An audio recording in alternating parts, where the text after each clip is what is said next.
You are broadcasting, thank you. I declare open the public hearing of the Standing Committee on Primary Industries inquiry into factors shaping social licence and economic development outcomes in critical minerals projects across Australia. I acknowledge the traditional custodians of the lands from which we meet today and pay respect to elders past, present of the Indigenous peoples across Australia. This hearing will be audio broadcast and the transcript of proceedings will be published on the Parliament's website. I invite members of the committee to introduce themselves now, and I'll commence with the Deputy Chair. Hi, I'm Jamie Chaffey, Federal Member for Parks and Deputy Chair of the Primary Industries Committee. Mr Burnell. Matt Burnell, Federal Member for Spence, the northern suburbs of Adelaide. I'm Michelle Landry, I'm the Federal Member for Capricornia and Central Queensland. Tom Betting, Member for Grey, most of regional South Australia. Thank you. And Meryl Swanson, Committee Chair and Member for Paterson in New South Wales. So welcome and thank you for being with us today. Now, I would like to invite you to give evidence, and for the Hansard record, would you please state your full name and the capacity in which you appear before the committee? My name is Dr John Coyne. I'm the Director of National Security Programs at the Australian Strategic Policy Institute. My name is Sally Henderson. I'm a Fellow at ASPI. Thank you very much. This hearing is a legal proceeding of the Parliament and has the same standing as proceedings of the House. The giving of false or misleading evidence is a serious matter and may be regarded as a contempt of Parliament. The evidence given today will be recorded by Hansard and attracts parliamentary privilege. Would you like to make an opening statement? My colleague, Sally, will. Excellent, thank you. Good morning, Chair and members of the committee. First of all, thank you for the opportunity to appear here today. Our submission to the committee argues that the critical minerals industry occupies the intersection of economic development, national security and regional resilience. Advanced manufacturing, clean energy systems and defence capability all depend on secure and trusted supply chains anchored in reliable access to these inputs. Intensifying strategic competition has shifted the sector beyond commercial opportunity. Policy settings in critical minerals now shape Australia's industrial capacity and long-term strategic posture. Australia's historical extraction model delivered prosperity, but also entrenched structural vulnerabilities.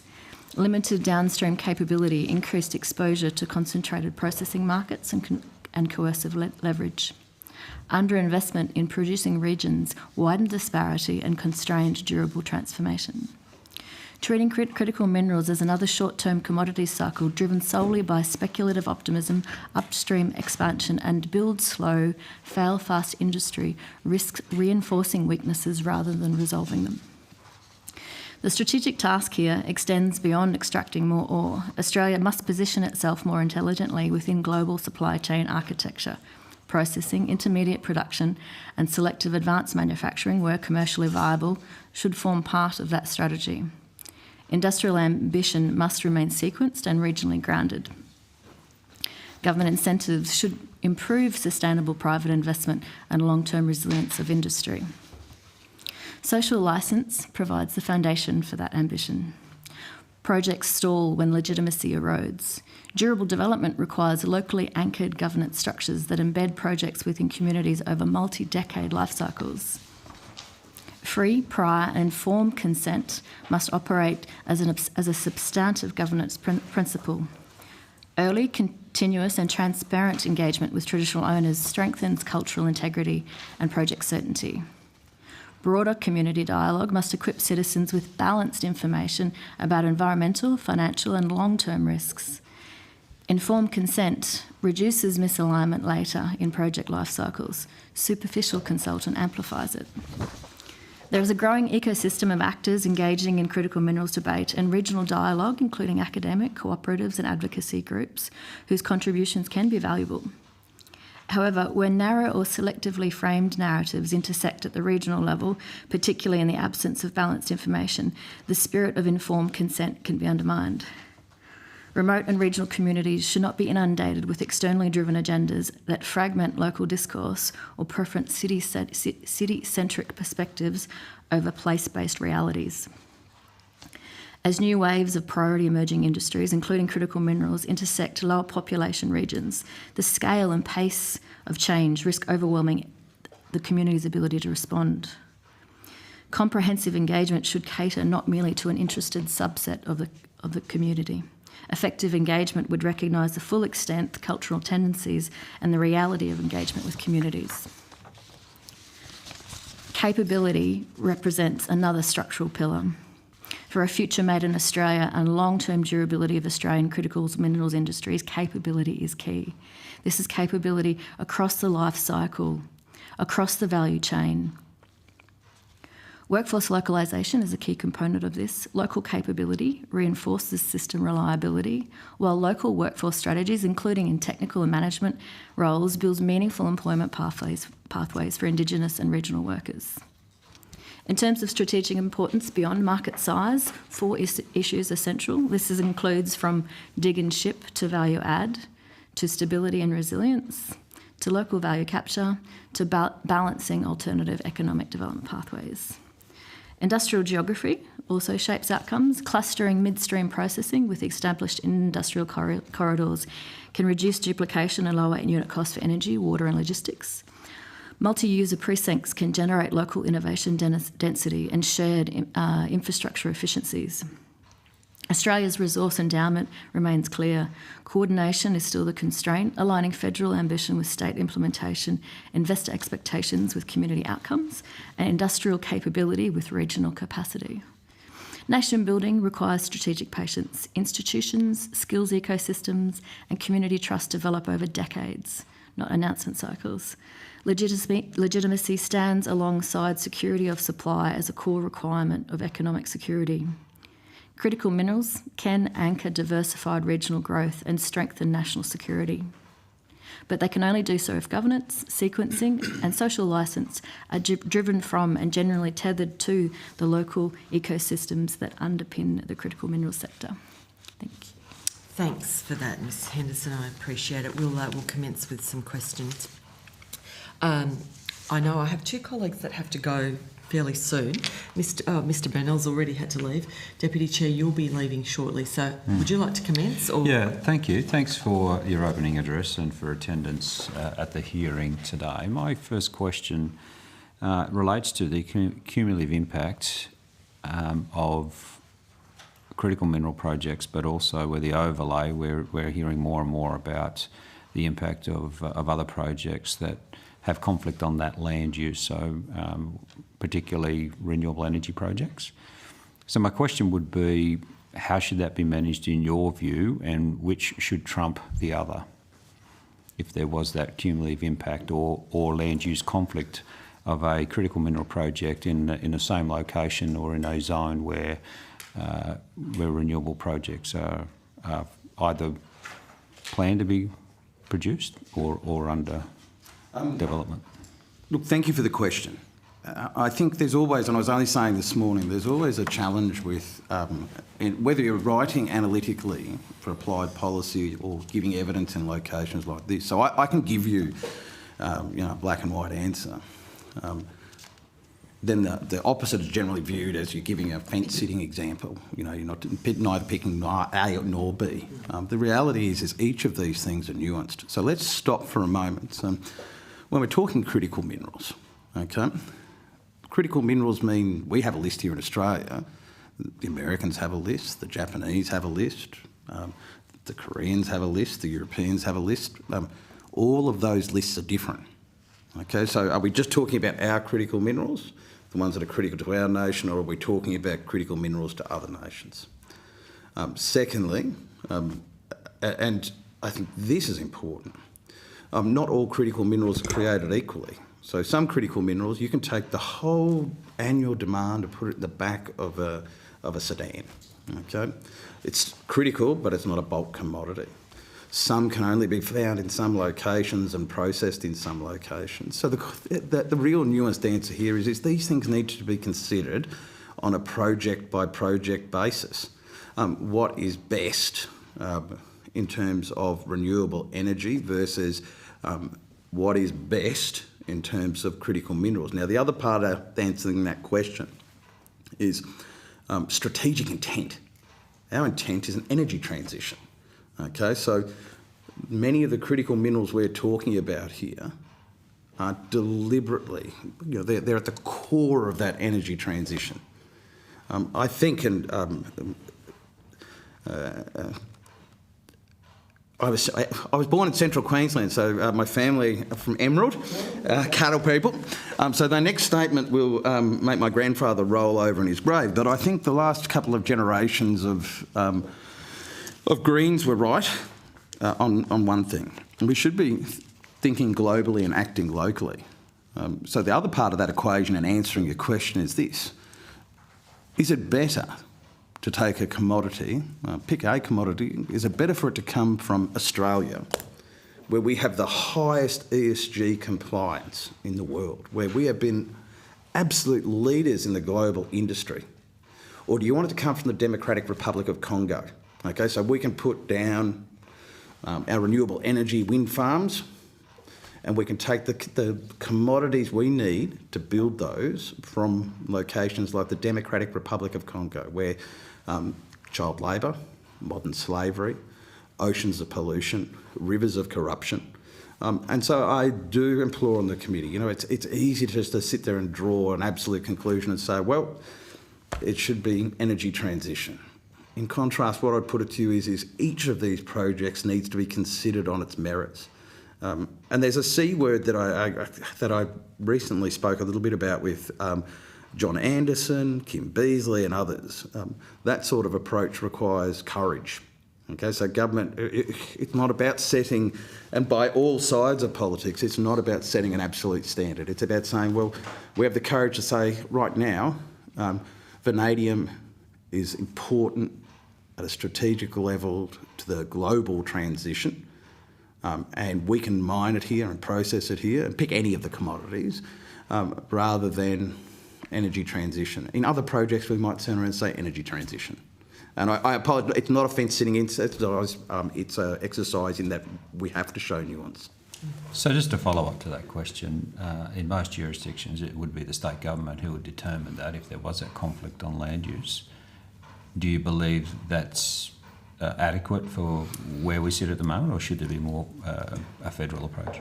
Look, I believe in the Australian Constitution. I believe in the Federation.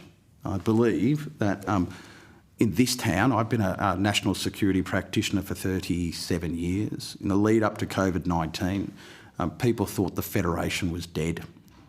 You know, like decisions, power was being pushed up into the federal government level. COVID-19 showed us that's not the case. What it showed us, in stark contrast, was that the Federation is alive and well. And there's a reason for that. It's part of the DNA of our nation. Now, that's not to say it can't change, but what I'm saying, though, is that we have to work through states and territory governments. I've had great fortune in my career outside of strict law enforcement over the last decade to work with state and territory governments of multiple political flavours at multiple times. And I would say to you that the real key here is making sure that the same information sets that are being used to make those decisions at federal level are being used to make those decisions at state and territory level. Now, I'm not being naive here. There are political differences, ideological differences, electoral differences, but ignoring those and drawing power to Canberra doesn't help solve that. The core of the introductory speech is about legitimacy, okay? And that comes from dealing with all the various stakeholders. It's messy and it's difficult. But on the other side, what I remind senior public servants in this town is that the states and territories can move faster in many ways. They can make decisions faster. They bring a different set of skills to the table. So rather than looking at about that, where does the power balance sit, I would encourage the committee to say, well, how can we work more closely with the state and territory governments? And there will be times, I sat at an international dialogue a couple of years ago, and a very senior Japanese elected official made this point, and it's always stuck with me. Because, you know, we're talking about economic cooperation. He said, you know, Japan and Australia are great partners, and we will compete everywhere we can, except for the places where cooperate if we can, except for the places where we compete. Okay, so the different levels of government should cooperate in everywhere they can, except for the places that they compete. And so I do think that's important to that. Excellent. Yeah, thank you. there's a lot of directions to take this conversation in, and I'm really, there's two things on my mind broadly about this. Firstly is, it's not lost on me what you're saying about downstream processing, value adding, not just extracting critical minerals as we have with other minerals, and we do very successfully, I might add. Mining services is actually one of our big exports as well, because we do extract very well. But how do we maximise the benefit for Australia as a nation from these very often critical and rare? Some of them are not rare. It's a oxymoron in terms of some of them are not rare, but they're rare because of the criticality of what they do and supply chains and the constraints around them. So, how do we do that? And I know you're saying, this is about consulting, it's about a depth that we haven't had possibly in the past.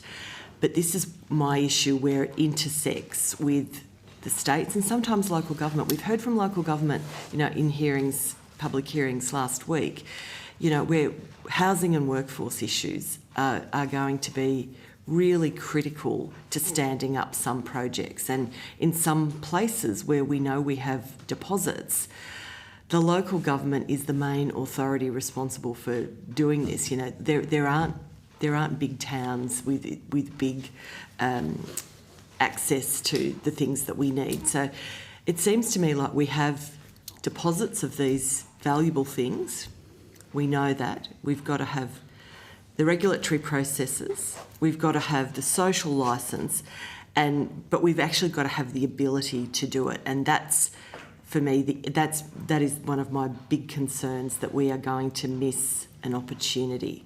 And I know that's a broad question, but it's that maybe the intersection there. I might go if I can, and I'll hand over to Sally. And I think,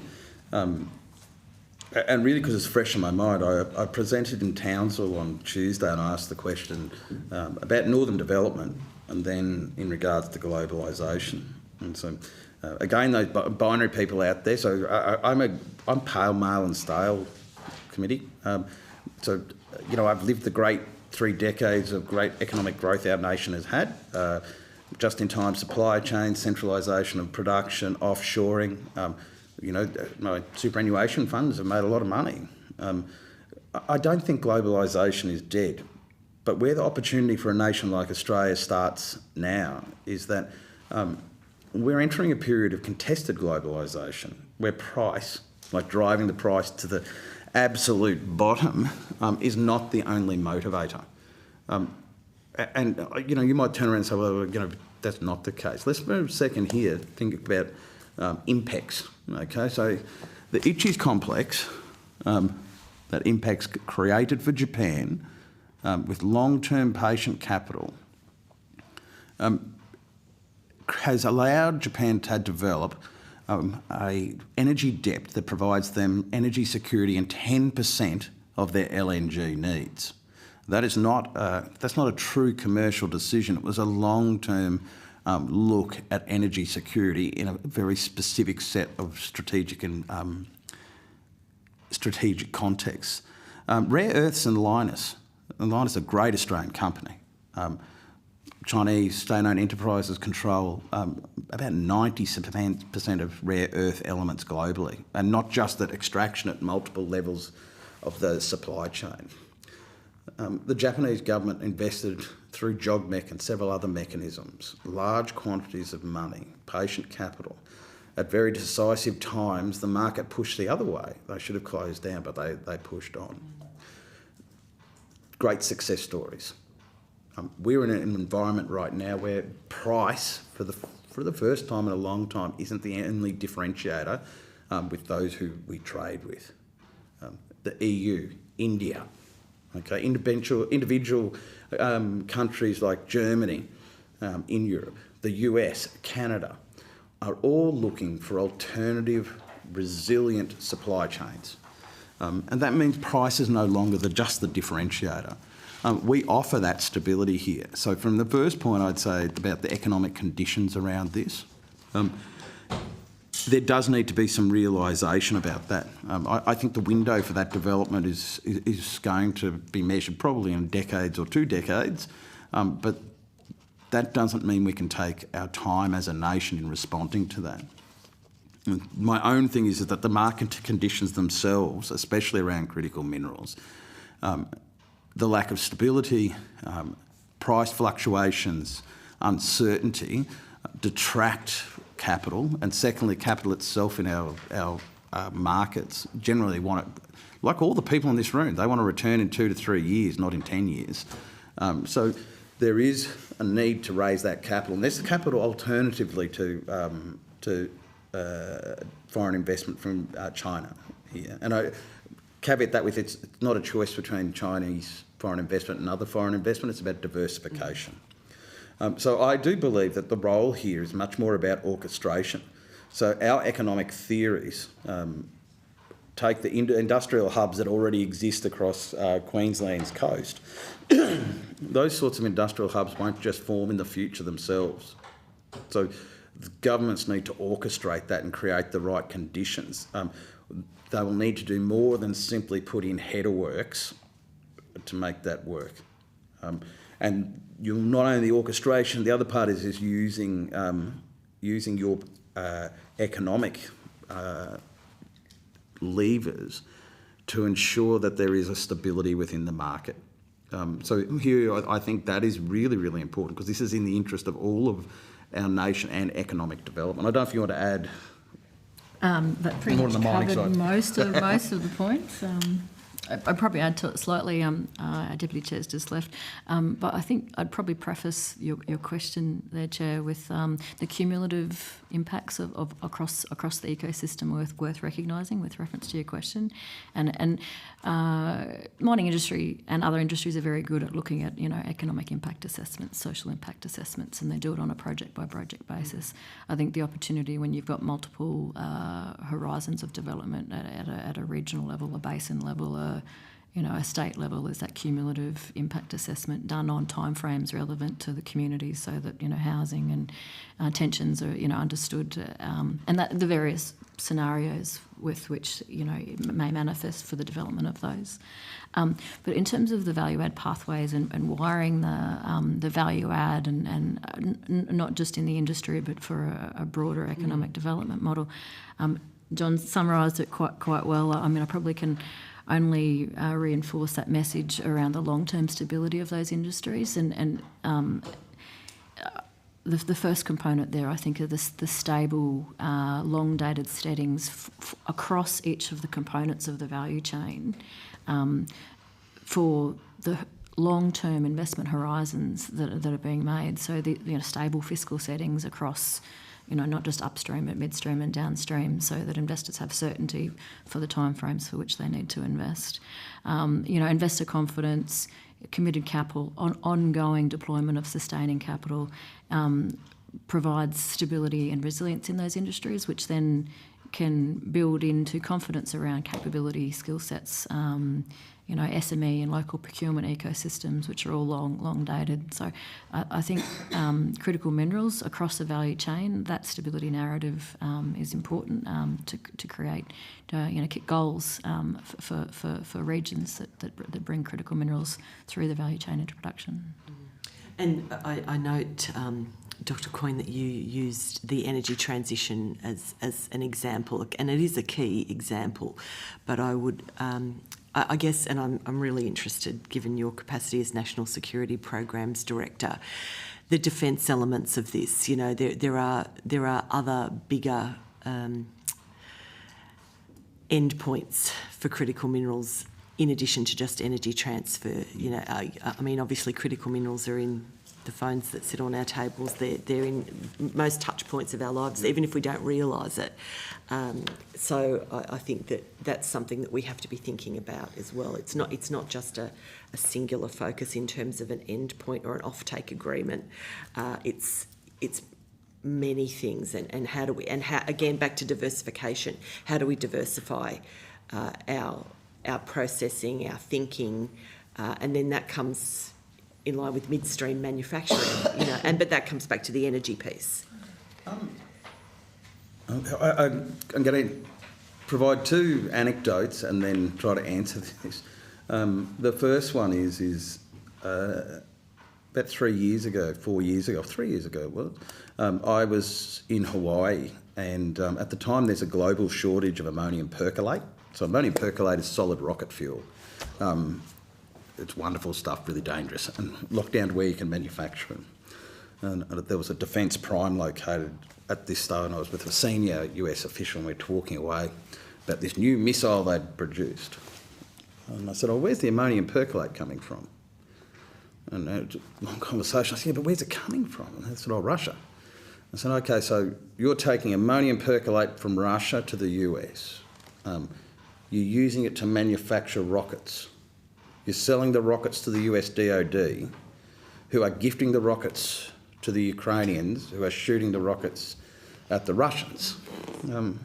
And the answer to that is yes. So globalisation in some ways is still working, but my point though is that in many cases defence and other organisations, not just here in Australia, we don't understand where things come from.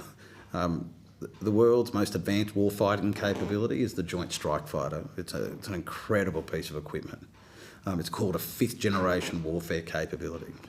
You can't get within 100 metres of it without having a top secret clearance. Just amazing. 4 years ago, the Americans discovered that much of the alloys being used in this China. So we don't understand our ecosystem. People aren't catching up on this, and there's two ways to look at it. I'm a national security guy, but I believe in the country that we live in, and I believe in its economic prosperity. And so this is rewriting some of those rules. Okay, so it is allowing where price isn't the only differentiator. Okay, security of supply. So Australia is not going to economically coerce its partners. Okay, stability of our legislative, and this is important for this hill, stability of our legislative and regulatory environment. So we offer something that is, I guess, is fundamentally different. The challenge, of course, is understanding that we're moving our economy. So iron ore and coal, 3-4 steps, they're difficult. And iron ore is made Central Queensland. Coal is made Central Queensland. Iron ore is made Western Australia. These are fantastic things. Critical minerals are very different. Okay, so rare earth elements can have 1,000 steps, chemical steps. So the problem it's not even finding it, not even drawing it out of the ground. But so people, the future made in Australia is talking about lots of really great stuff. We want to make solar panels and batteries. There's about 200, 300 other steps along that. So we need to find a way to be able to do that. Great Australian companies like Iluka, supported by the government with a $1.25 billion non-recourse loan. So they're looking at processing mineral sands and moving along eventually to metallisation and then magnets. So we do have to think in these sorts of terms. And I know it doesn't fall into an easy 3-second media grab or an easy announceable, but my answer to it is we're relearning how this globalisation bit works, and there's lots of economic opportunities. Witnesses just last week talking about that exact point, taking silica and getting from extracting sand effectively out of the ground to the process. It's just the 1 or 2 processes early on to then make a wafer. So I think the committee is rapidly, encountering lots of really good evidence that's effectively backing up what you're saying, John. That, there's many processes, and we have to get from extraction to end point. Now, we may not get to the ultimate end point. I happen to house the majority of those F-35s in my electorate. I know the program intimately. We may not get to the point where we're actually producing all of it, but we want to get more stages along the way, I think, and that's the key to this inquiry. And Chair, how do we do that? I think that there's a couple of things in this. The aim is making our nation economically and socially prosperous. So there's one aim. Okay, so as a national security guy and an Australian, I want both. I want it because it does both things. The other part is that we're not going to do everything. It's not a return to 1970s, 80s car manufacturing and bulk manufacturing. It's a very different environment. We have friends. Okay, so it might be that we move a certain level along the value chain, and then we work more closely with a Germany. Okay, and the fact that we're working with a Germany gives us a degree more resilience than putting our eggs in all one other basket.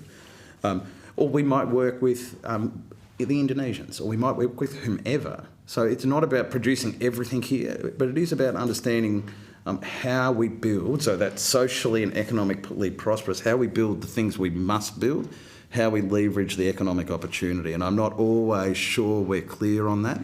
And I think too that where some of the dissonance comes in this is that,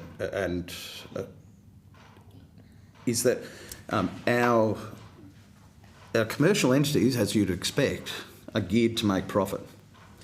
Which is in itself as getting closer to retirement. I want my superannuation investing in things that make profit, like most Australians. However, there's a slightly different leverage on this. So I want to take the barley industry. The barley industry, if you're a barley farmer, you grow other things, but you have one product, barley. Okay, so for ages we sold it to one market, China. We were economically coerced, so we found alternative markets, but they didn't make us as much money. When that coercion went back off, the barley farmers started selling barley back to China to make beer. And when you speak to the barley farmers, why did they do it? Because they got a better price. It's not all about price. And secondly is that the market forces across all the things we're talking about today don't factor in resilience in terms of broader national resilience. And so there's a quotient that I like to call, for want of a better term, the insurance policy. And so, so 5-10 years ago, we said the insurance policy was 2 oil refineries, and that's what our insurance policy had, 30 days worth of onshore, okay, because it was seen that the insurance policy of longer was too expensive. Today, most people would agree the insurance policy of having to store more fuel on shore looks much more attractive. We just can't agree who pays for it. And I think this is one of these challenges for governments now, is looking and going, where won't the market factor in resilience? And I'm doing also the other way. I was with our major fertiliser dealers, producers, yesterday in Melbourne, saying to them, so they have to work out what level of resilience they can build for themselves and what they can't do in the market, and communicate that to government. So everyone's got a bit of a role to play in this, but I keep on coming back to the word orchestration. It's a tough job to orchestrate, but that's the role now in all of these markets. Mr. Manning. Thank you, Chair. Just a statement and an associated question. Ms. Senator, you talked about workforce localisation. And in my experience, particularly in regional South Australia, I haven't seen any support for workforce localisation, whether it's scale up or scale down.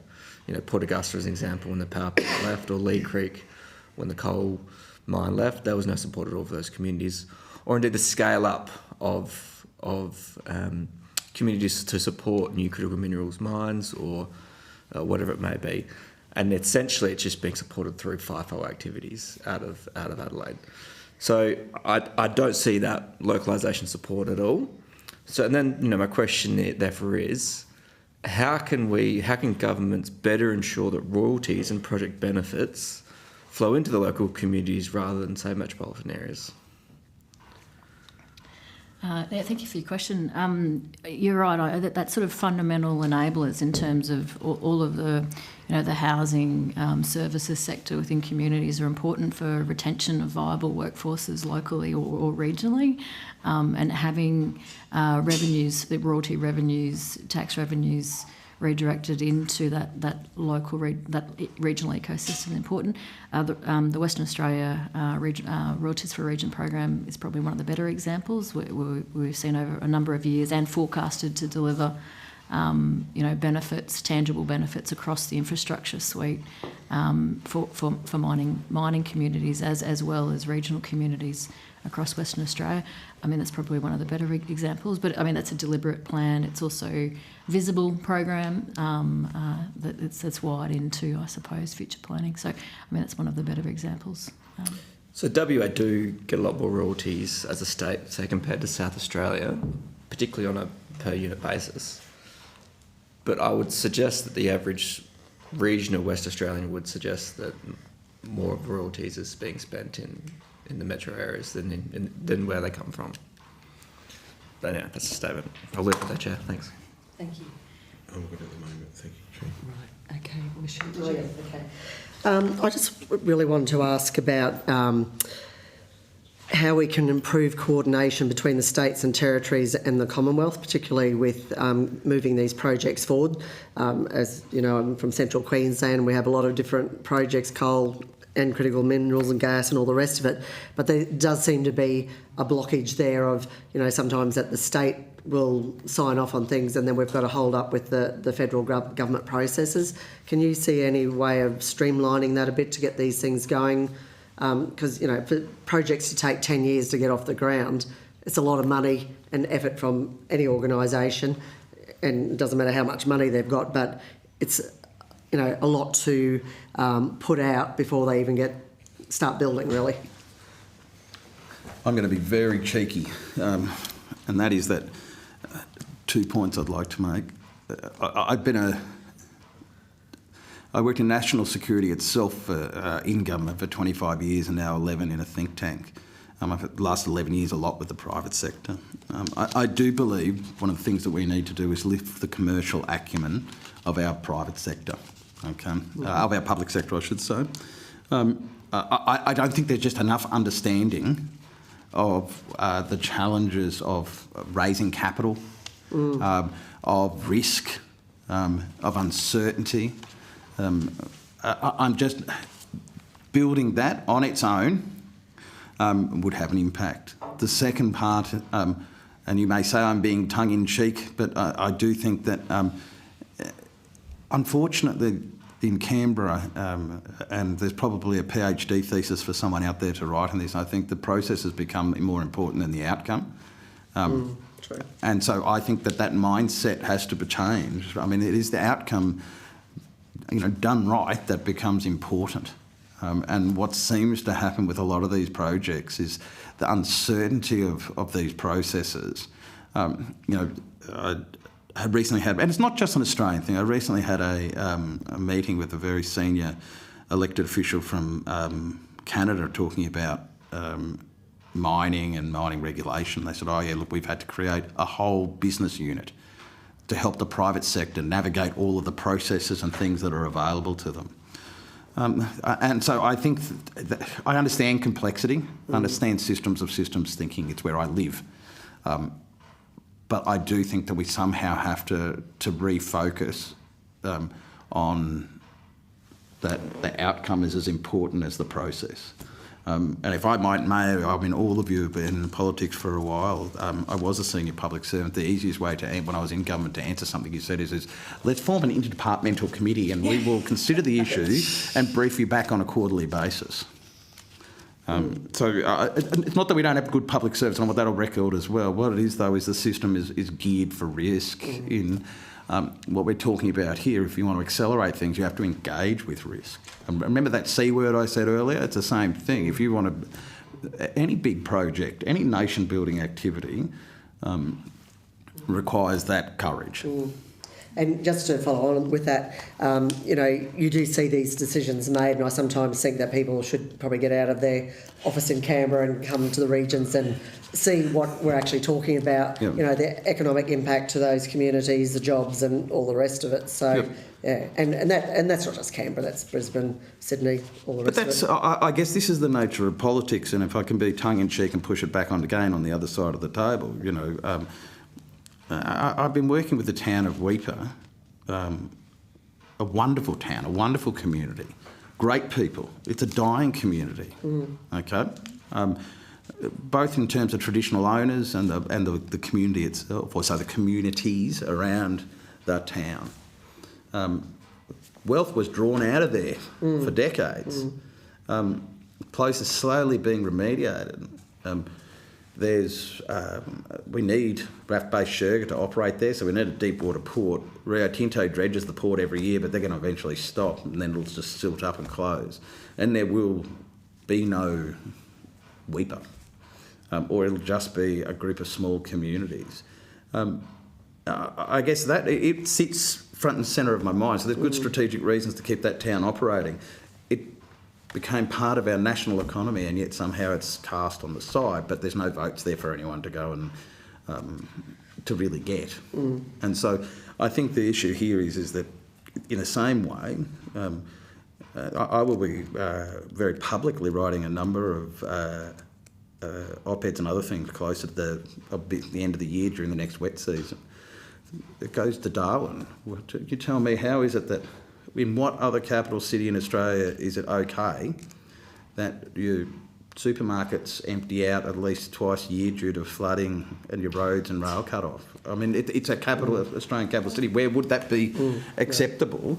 And so I do think it does come down to votes. And I'm not fighting the political system. What I'm saying, though, is if we're thinking about nation building, then we have to think differently. The other part, and I'll add this, there is always going to be, Tom, there's always going to be some uneven in this. So, the economic development that, say, regional hubs like Cairns, Towns or Rockhampton, Darwin, Catherine's going to be different than, say, if you live at Mataranka. And that's unfortunately true. There are some things that we need to address with that, and this is where, it is thinking in systems way. So on the other side, we have 40 communities in the Northern Territory who don't have potable water. Okay, so that's a basic thing we have to do. Okay, that's a requirement. But in other things, there will be uneven growth. I really pick up on your point. You've actually made a really important point, John, and that is about the acumen of the public service in understanding risk and capital and investment and timeframes. I think we have a good example, and I'm just racking my mind now to think of the correct terminology, but we've recently just shored up fuel security using Don Farrell's trade department, and that is, I can't think of the name of the people that do it all the time, but it occurs to me that there are some models in the bureaucracy at the moment where we are very trade facing, where we have some acumen, but I think that does need to be expanded. So I think you've actually hit on a really important point there, that in this space we've got a need in terms of people understanding, to Michelle's point, a project that's going to take 10 years to get off the ground, that's a long time to sustain the beast, and then being able to say to regulators and people looking at EPBC acts and state significant projects at a state level, and I know that there is some streamlining of this happening, but I think, and I'm hoping that critical minerals and recommendations from this report will help sharpen the minds of people about this, because I do think that is really important. I'm going to come to you in a moment, Mr. Burnell, but I think you've hit on something really important there, John, in that yes, we need regulation. Yes, we need, all of the things to be ticked off in terms of environmental approvals and all of, and social licence is a big part of all of this as well. But at the end of the day, these minerals, they're described as critical for a reason. Yep. We do have time pressures. We have strategic pressures. And there has to be a level of urgency about the development of these projects. I'm not saying don't do them well, but there's got to be some different thinking. Yep.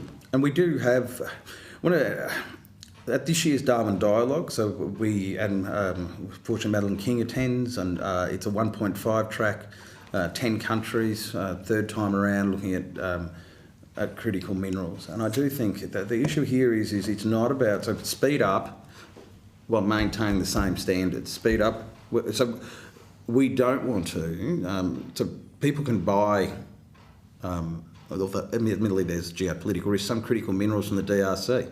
they can get it cheaper there. Okay. But we want them to buy it from here because we're thinking globally and acting locally. We can maintain the highest ESG standards. The world's two greatest mining countries, Australia and Canada. I went on with the Canadians, which I will be this afternoon. I was telling it's us.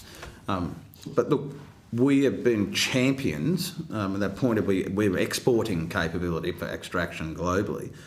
We've not always got it right, but we've been champions of ESG standards. So ESG is, and to put it, and I know I wait for Sally to jump over the top on this one, but we need to go that mindset. Is it not? And I've seen it go the other way, and I'll give you two examples. These things are not a box-ticking activity. No. You know, they're part of the integral decision-making process. So Bougainville, I served as one of the first peacekeepers in Bougainville. The Bougainvillians, gold provided them. Their kids were going in the 70s to Australian universities. They were making their standard of living comparison to the rest of the Pacific was unbelievable. The place fell apart into a civil war that went for over a decade, resulting in tens of thousands of people's deaths. Even though they were making a fortune, and admittedly, once the civil war started, their life was actually worse. So these things are really still part, and I'm not saying that happened in Australia, but it is still really part. And I saw this at Argyle Diamond Mine. You'd visit Argyle.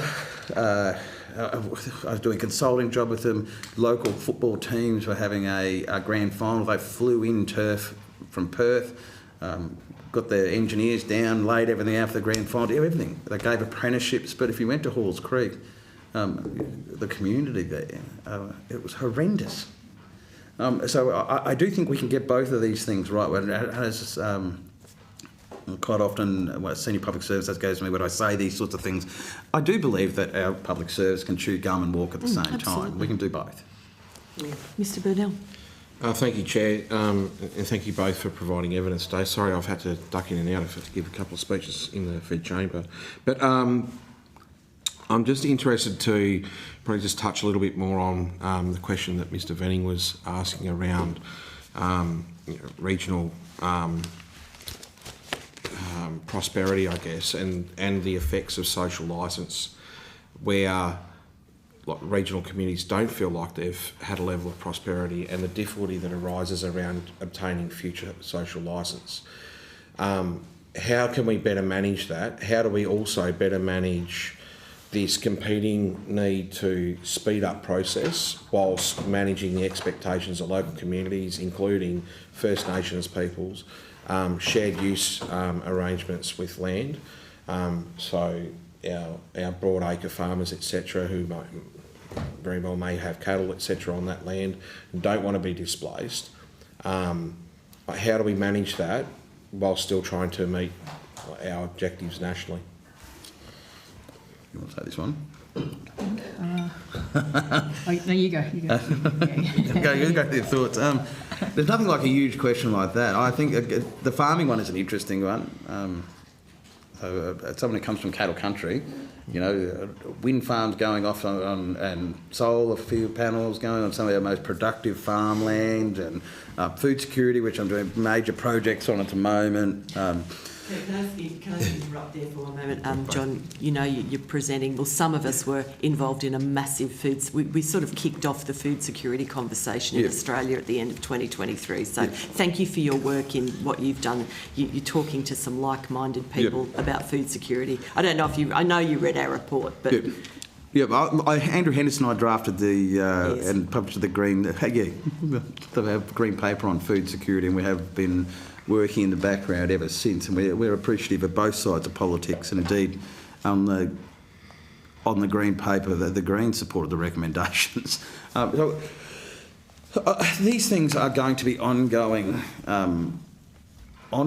debates. I think the first part is anyone who sits there with an absolute. So we do need to be careful about salami slicing ourselves into problems. So, intensive farming, people say you can't do that. Now they're saying that cattle production on free ranging produces far too much of a carbon footprint, so we can't do that. So we can't intensive farm, we can't free range farm.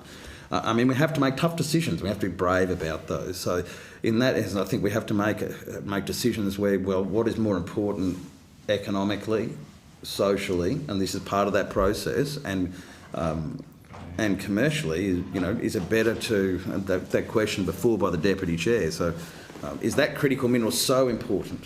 Is it the only place we can get it from? That's the one and the place we're going to mine it and process it? Or do we need to keep that land for solar panels or something else? Or do we need to keep it for cattle? It'd be great if we could have a unifying dogma or something else that said this is exactly what we should do, but I don't think we're ever going to get to that. But I think that we have to ask those questions. The second of it is there's a difference between consultation and paralysis analysis. I'll go to the TO issue. I'm not a First Nations person, so and I do hesitantly raise the issue of TOs, and I think that the committee will no doubt have a number of traditional owners who will be able to better answer this. But I do know that traditional owners are interested in the economic welfare of their children and their future generations. They want to maintain the country. I've seen companies too that come to mind.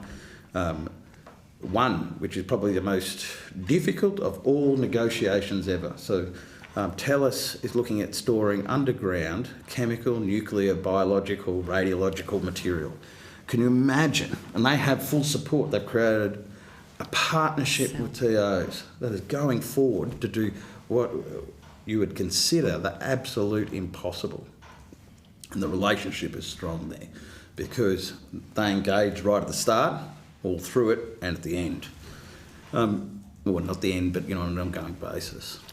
Taiwan is doing the same thing. Their relationship with First Nations people is nothing short of amazing. On the other side, it is difficult.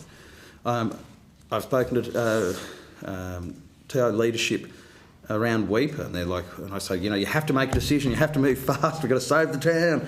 And I say, well, we don't want to do that, we want to go slow and think. The question isn't about me accelerating, the question is how do we get them to feel that they're making an informed consent decisions and we're working together, and how do we speed that process up as well? But just telling them to speed up isn't going to work. So I guess that's a really complex way of saying I think there are things that we can do. But then that also, if we rewind and take the township of Weipa, if we were able to redirect, you know, some sort of royalties back into Weipa, would we have legislated for them to set up a long-term fund around the economic development of Weipa? I mean, is that, you know, about fiscal responsibility and etc.? So I'd love, you know, as an academic or an applied policy person, I'd love to be able to just give you definitive answers. What I think we've got to do with this is... But isn't this in where lies part of the problem, though, where you exploit the resources within one geographical location, hyper-localised, you displace the pre-existing occupants of the lands, and then once that resource is exhausted, the people that were there have got nothing left. Yep. They can't farm on it, etc. And when you get enough of these situations repeating across the country, you inadvertently lose the right to get social licence from the local community because there's been nothing done to support a vibrant ecosystem that lasts beyond the exhaustion of the specific resource being targeted. Look, I agree. I think I'd say to the committee, it's also part of a human mindset. You know, people never think any boom is ever going to end. You know, commodity booms are never going to end. We thought, you know, speak to even iron ore miners today, they'll tell you that, you know, that it's going to go on forever. You know, coal's going to go on forever. They don't sit there and think about, well, what comes next if it doesn't. And I think it's the nature thing. Every commodity boom comes in human history comes to an end eventually. And I think this part of the answer to that is that getting people used to that sort of thinking is like, okay, well, I'm from Emerald and Central Queensland. When I first grew up there, you know, there was not a lot of cotton. It was cattle. Then it was cotton. Then it was coal mining. And you've got to sort of be thinking about what comes next after these things. And I think that's sort of most times the planning goes to, like I would imagine that very few people around Argyle Diamond Mine ever thought about when Argyle Diamond Mine was going to shut down. And then even the years that it was shutting down, it went on for such a long period of time that no one really went, well, what are we going to do next? And, you know, maybe it is one part, I don't want to say education, but one part engagement around, okay, we've got some localised growth in terms of industry. a mining site or something else, what is the community's plan there for when that ends? Because eventually it has a life cycle of... and I should check, Thierry not far was set up as a mining town in its entirety, and I often thought as a young man, I was like, but what happens to Thierry when all the mines close, the workers go, so it just becomes a ghost town? Is that the thing, or does it do something else? It's like London in central Queensland. Yeah. It's got about 4 people living there. But that might be the solution, but if we're saying that there should be something else, then I think that's in long-term planning, and the first part of that is getting people to think about it, not necessarily regulating and legislating, but about, okay, with those communities, so we're, the next boom with like Arafura, so Arafura and its rare earth elements, okay, well, in its engagement with local communities, what are they going to do post-boom? Yeah. No, it's a really important point.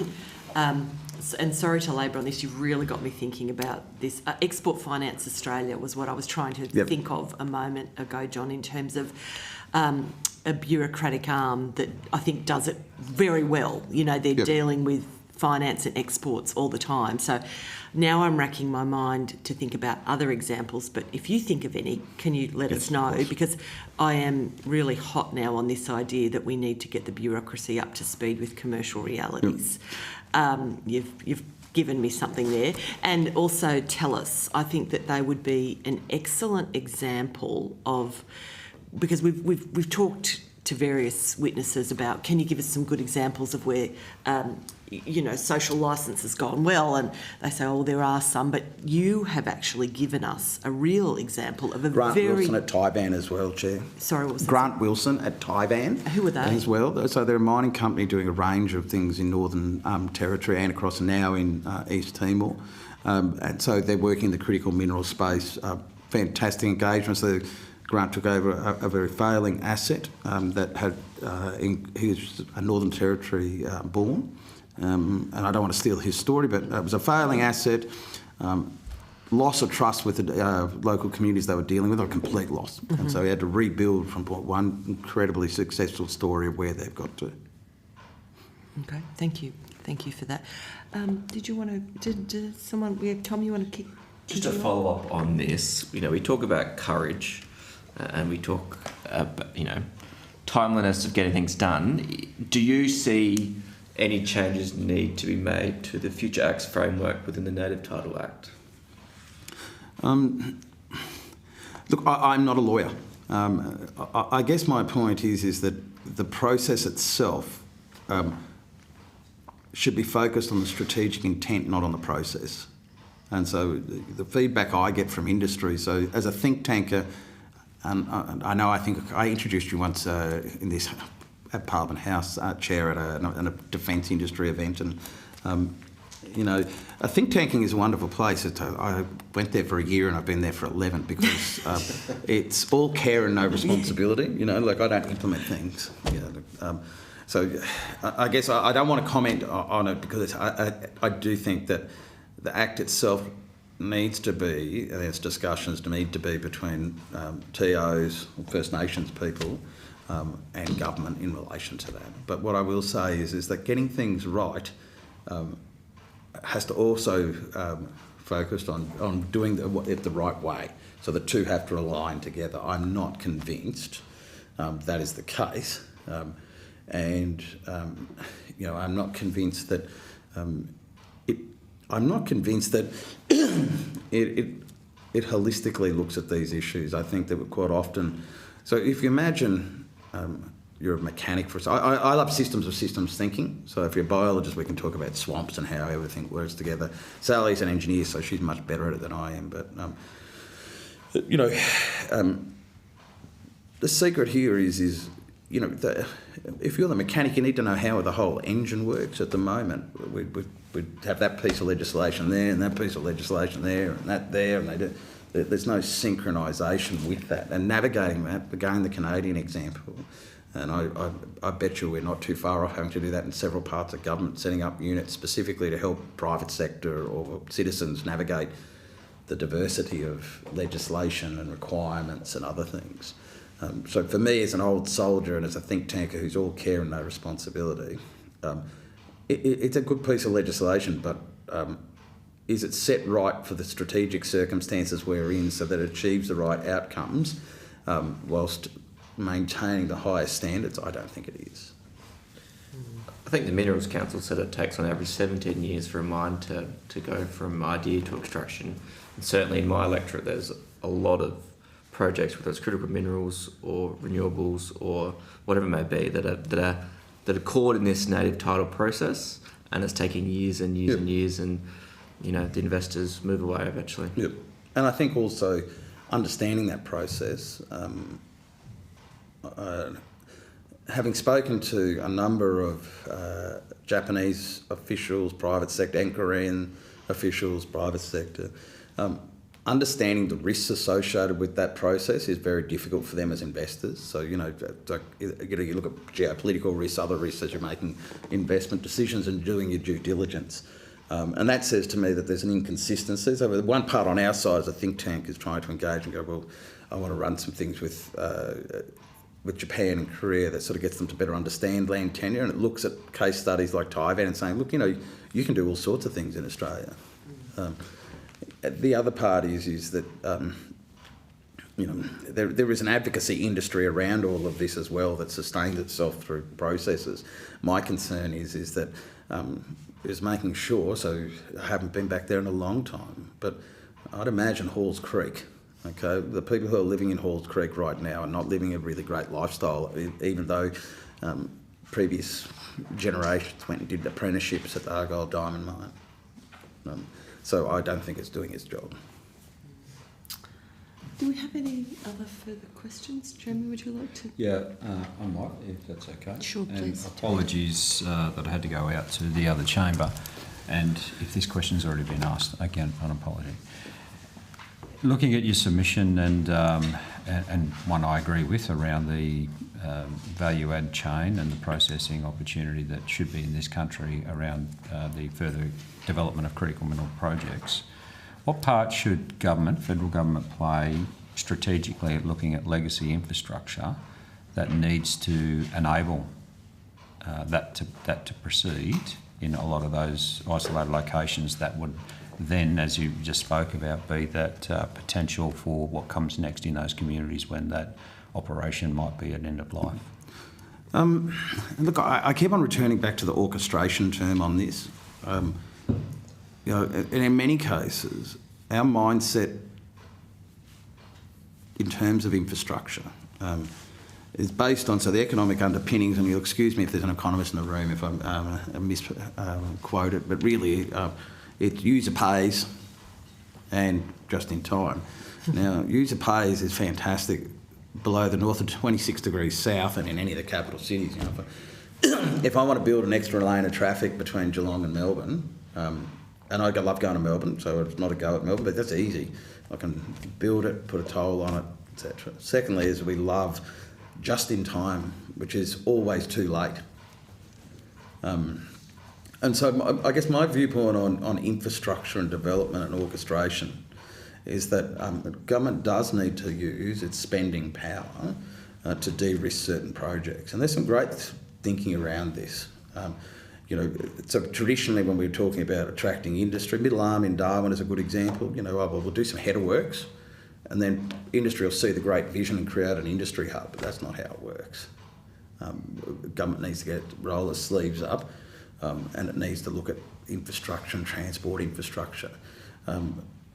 It needs to roll its sleeve up and look at where investments will unlock regions. Okay, so like the Inland Rail. Yeah. Well, and I think, look, another example, I'm unashamed about it. I think the rail link from Mount Isa through to the Adelaide-Darwin leg will suit the Australian Defence Force, allow them to move armoured vehicles from their home in Darwin to either Adelaide or their home in Townsville, either all the way through and up to Darwin or down south or wherever they want. We have a fertiliser resilience problem in the country to open up a phosphate mine because the phosphate mine is strong, and I have no commercial interest in it at all. It's just an interesting project. So, but on its own, it's not going to drive the building of a new railway. Now, if that railway comes through, another number of other marginal projects, so not like bulk commodities, but where that would be able then become available, including across on agriculture. Now, it's speculative, but that then would allow the continuation of Mount Isa as a smelter, which is a national capability, to keep operating, because its feedstock had come in, and that would keep the 17,000 people in the broader region who are employed by the Mount Isa. And so government has to be the orchestrator of that. It has to, if the private sector doesn't trust the vision. Now, on the other side, the economic reality is true as well, which is the reason our ports are privatised, governments are not really good at running infrastructure, but it needs to use its capital investment with more power to unlock projects and regions, and that will create the supply chains and the critical mass. So to me, and it's not about new spend, it's also about existing spend. So Port of Exmouth, I'm not sure if it's in anyone that's yours. It's not. I know the Port of Exmouth. It's not in my patch by a long way, but I know. No. So the Port of Exmouth is really interesting like that. Okay, so from a defence perspective, with our current submarine fleet, if you had a loading capability there and refuelling capability, you could send and keep our subs in the South China Sea on mission for 14 days extra, rather than sending them all the way back to Stirling to be refuelled. If Defence signs up and says they'll use that, that will then create the first of a number of other, so they'll be the first mover. And the planning for Exmouth would see, or Gascoigne Corporation would then see 16 income streams, different ones, that collectively would create growth. And so I do think we have to look at those sort of systems thinking. So it's really easy to do. The answer for all academics generally is this, give me money for research and I'll come back in 4 years. And I'm a member of the Academy, so I'm doing it part tongue-in-cheek. I have a PhD, and I'll come back in 4 years. The easiest answer for a think tanker is spend more money. I'm saying we have to think and look at how we can leverage. We have some great Northern Australian investment facility, unbelievable. Future Made in Australia, National Reconstruction Fund. Lots of money being spent. So how do we bring those things together, de-risk projects, create infrastructure that unlocks regions? Well, that requires vision and tenacity. Can I just follow up on the rail lines? And yes, we've had the inland rail debacle, let's call it.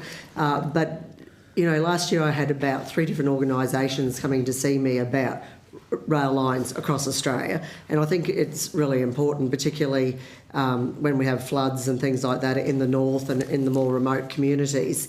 The highways get flooded. As you said, in Darwin, they don't have food for a couple of days each year. But we suffer that in our regions as well. As soon as there's going to be a cyclone or something, the shelves are empty. Yep. And I just think that we need to have that vision of having rail right across Australia to move, as you say, the defence, just normal day-to-day groceries, coal, iron ore, whatever. But I just think it's something that, one thing that does get to me too is that the different gauge sizes, in each state. I think that needs to be, all the same, so that we can have this rail system that actually is useful across Australia, to move things around. Can I just say though, again, the nuance of this is rail is not going to be everywhere. So there are, and some communities are always going to, always to some extent going to look to. Well, I was talking before about Darwin. Darwin's a capital city, and then once we get our capital cities so they're weatherproof, then it's like our regional hubs, like I don't know how many times Rocky's been flooded out over the years when I was growing up.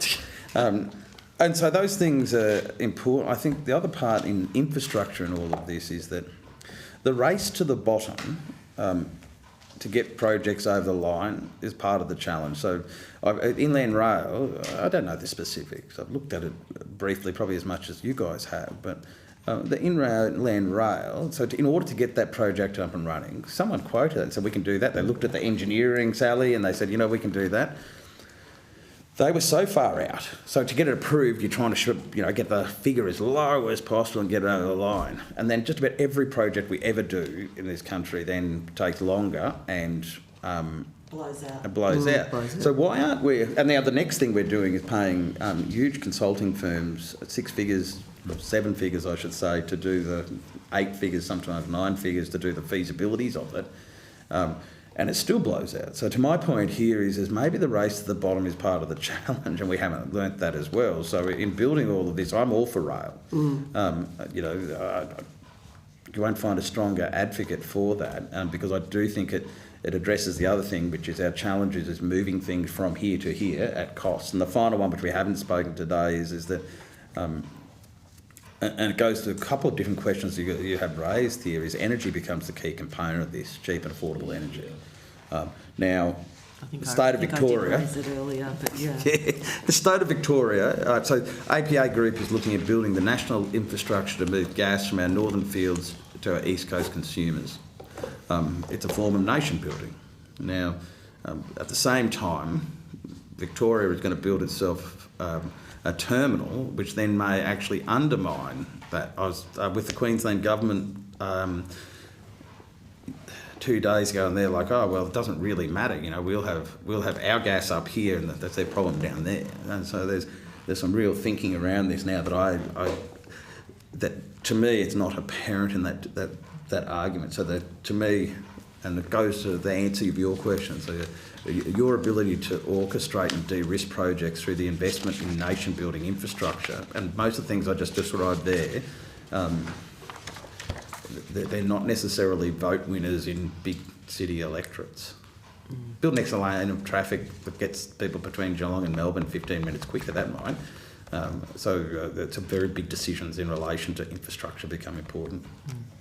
Well, thank you, John. And Sally, thank you. It's been a really interesting conversation. You'll be sent a copy of the transcript of your evidence, and you'll have the opportunity to request corrections to transcription errors. And I'd just like to thank members and witnesses today for your time and declare the hearing closed. Thank you.